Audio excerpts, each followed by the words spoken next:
ডালিউডের জনপ্রিয় অভিনেত্রী অপু বিশ্বাস নিজের অভিনয় দক্ষতা দিয়ে দর্শকের মনে জায়গা করে নিয়েছেন। তিনি অভিনয়ের পাশাপাশি বিভিন্ন সামাজিক অনুষ্ঠান ছাড়াও সোশ্যাল মাধ্যমেও বেশ সরব থাকেন। বিভিন্ন সময় বিভিন্ন লুকে অভিনেত্রী তার ভক্ত অনুরাগীদের মাঝে ধরা দেন।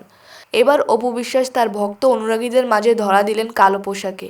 সম্প্রতি অভিনেত্রী সামাজিক মাধ্যমে কালো পোশাকে কিছু ছবি শেয়ার করেছেন, যেখানে তাকে খোলা চুলে মুগ্ধ হয়ে অপলক দৃষ্টিতে তাকিয়ে থাকতে দেখা যায়।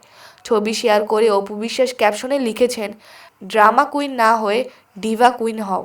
অপু ড্রামা কুইন হিসেবে কাকে ইঙ্গিত করেছেন সেই প্রশ্ন তুলেছেন নেটিজেনরা।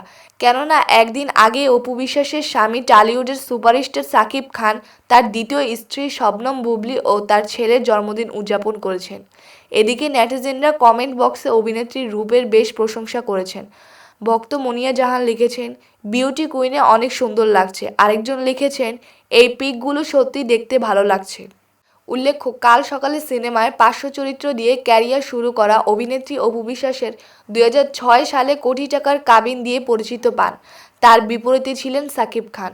এরপর সাকিব খানের সঙ্গে একের পর এক জুটি বেঁধে সিনেমা করে অপু বিশ্বাস প্রতিষ্ঠিত হন। সেই সময় ক্যারিয়ারের জনপ্রিয়তা তুঙ্গে অভিনেত্রী, কারণ তখন সাকিব খান মানেই অপু বিশ্বাস। সমালোচকদের মতে সালমান শাহ ও শাবনূরের পর এতটা সফল কোনো জুটি আসেনি। 2017 সাল পর্যন্ত সাকিব খানের সঙ্গে জুটি বেঁধে 72টি সিনেমায় মুক্তি পায় অপু বিশ্বাসের।